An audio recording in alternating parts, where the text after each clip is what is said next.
পাঁচটি। এক, আল্লাহ তাআলার নাম নেওয়া। দুই, রাসূল সাল্লাল্লাহু আলাইহি ওয়াসাল্লামের উপরে দুরূদ পাঠ করা। তিন, ডান পা দিয়ে ঢোকা। চার, আগে পরে দোয়া পড়া।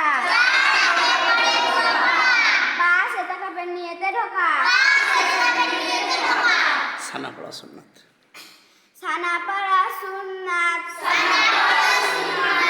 সুবহানাকাল্লাহুম্মা ওয়া বিহামদিকা